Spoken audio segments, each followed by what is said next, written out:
Good evening, ladies and gentlemen. How are we getting on? Welcome to a brand new Starfield video. So, I didn't expect to be seeing some of these details. Todd definitely played this close to the chest earlier in the week. But I'm sure you've seen the title. So, yeah, 60 FPS and, frankly, a whole bunch of other really cool updates that are mostly community requested, but a case of Bethesda going above and beyond what we requested and really going for it. So, that's really, really cool.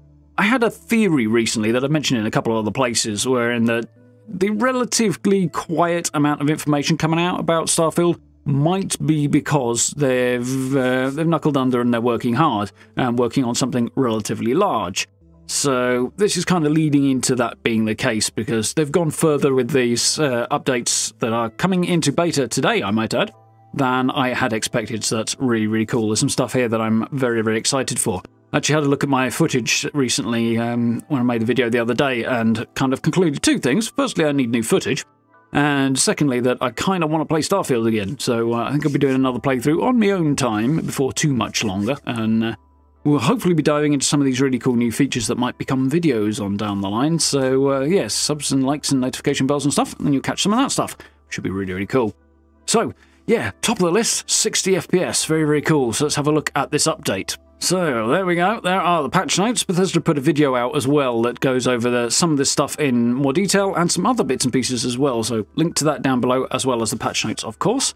So, we've got improved surface maps, new gameplay options, ship decoration options, tabs for containers, and a few other bits and pieces as well. Change traits and appearance after going through the Unity. Loads of really cool stuff.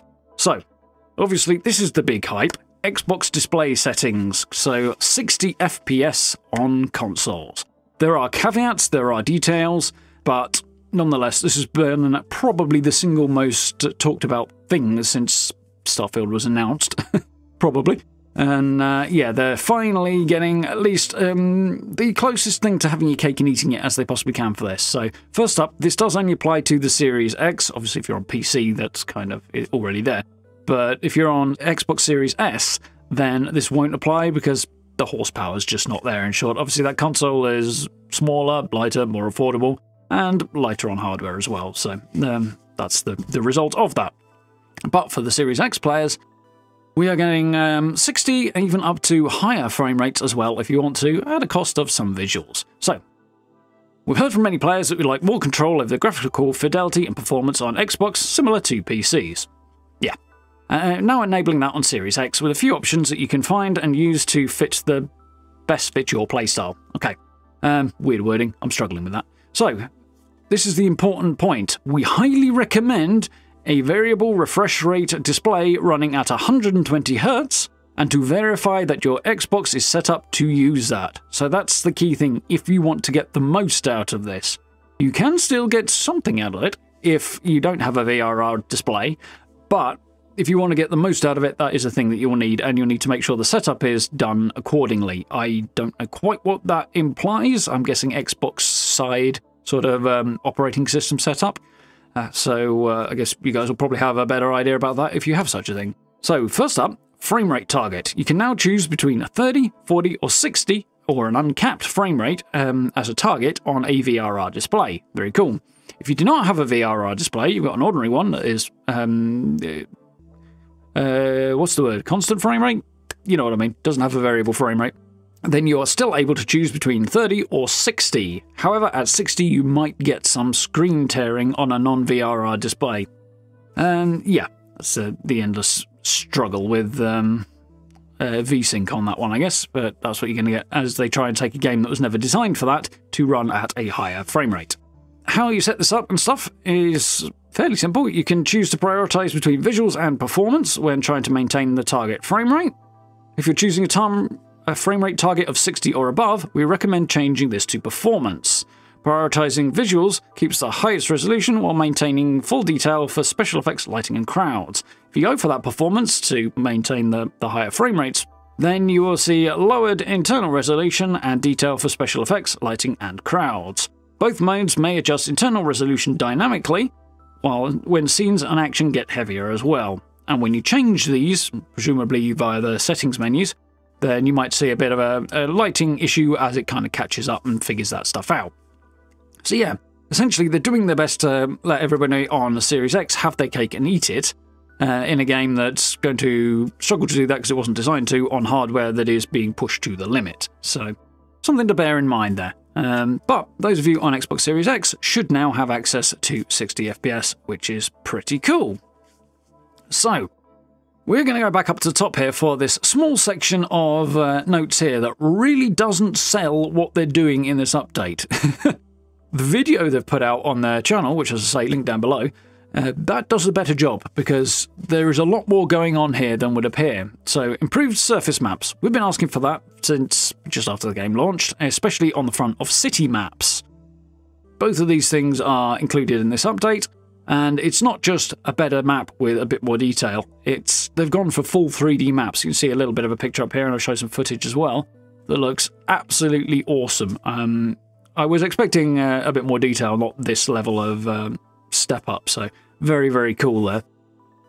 You can also see these markers on your screen while you're just walking around as well, so you can just look at the environment and get a heads up on where you're going. Advanced technology and all that. I don't know, maybe there's a GPS built into your helmet now. Either way, that's really, really cool and a great little quality of life update.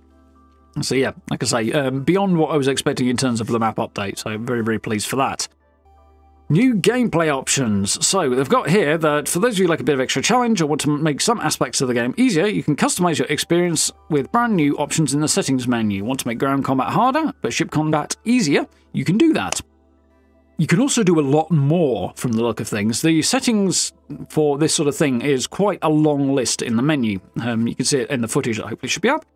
And yeah, you can change ground combat, you can change ship combat, you can change other details and aspects of combat as well. There's things like carry weight for junk, things like that. So you can increase or decrease that and generally tweak the nature of your gameplay experience to a much greater extent than you could in the past. Some options will affect things like the XP gain, so if you ramp up that difficulty, you will get more XP. If you drop it back, you'll earn a little bit less. It doesn't seem to be a vast difference, but there is a bit of a difference. There's also a new difficulty mode that is coming in with this, which is an extreme kind of difficulty, way beyond the very hard upper end that is currently there, and is meant to make this game considerably more difficult, because it's kind of a thing with Bethesda games. They're not Souls-likes now, are they? Which is fine, wouldn't want everything to be anyway, but if you do want that extra challenge, it's now looks like it's going to be available. The million-dollar question about this, of course, is how is this actually implemented? Is it going to be a case of increased health pools and damage resistances for enemies whilst they do more damage?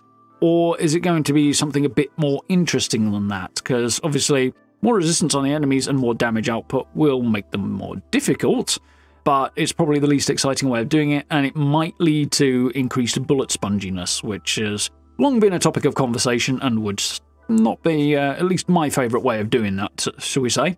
So I'm hoping they've gone a little bit more creative than that. I don't know, there's no details on this yet, but fingers crossed we'll find out soon.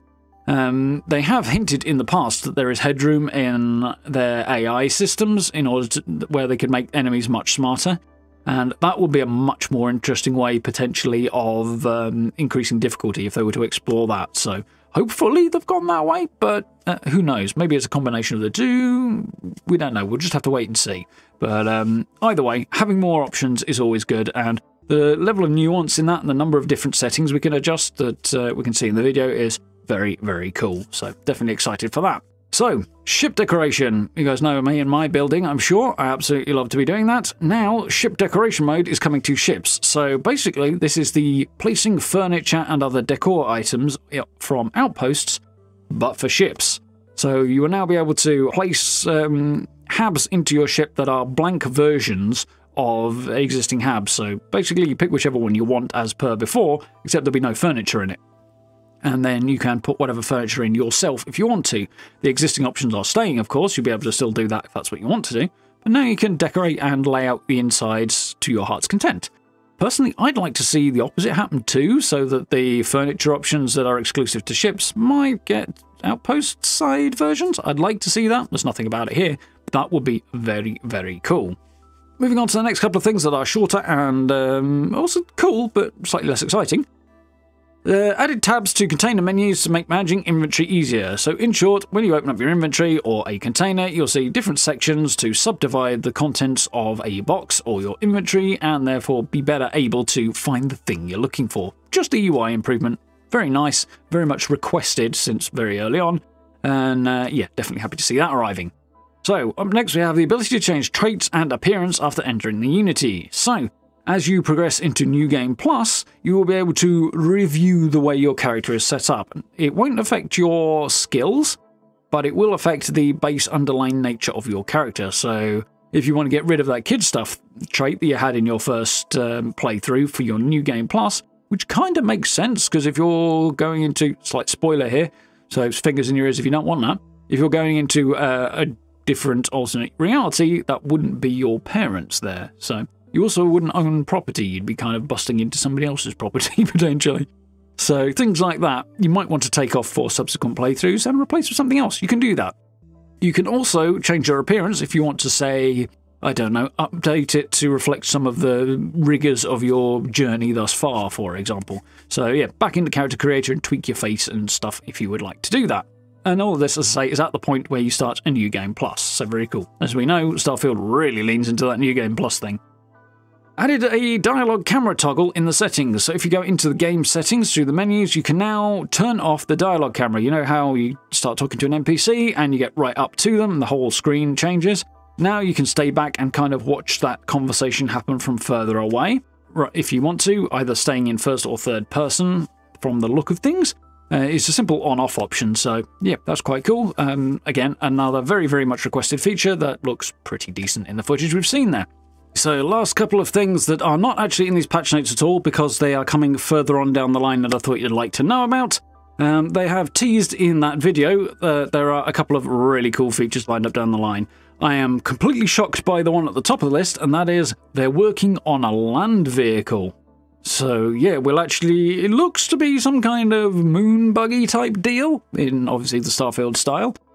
It's not coming yet, it's off in the future, but it is there in the video, and they are working on it. So they are planning to put at least a small vehicle that we can use on planets in the game in future, and I'll be fascinated to see and hear more about that. I'm very surprised. I'm curious to see how this is going to work with the scale of the environments, because one of the things that I don't know anywhere near enough about, if I'm honest, but this seems to be the case, is if you put vehicles into an environment, it fundamentally changes the way you move around it. It's going to make it seem smaller, and it will affect the design of that environment, just from a purely back-end game design type of thing. So how they're bringing this in afterwards into a world and a set of systems that wasn't designed for it, I'm curious to see as well. I hope it works out well.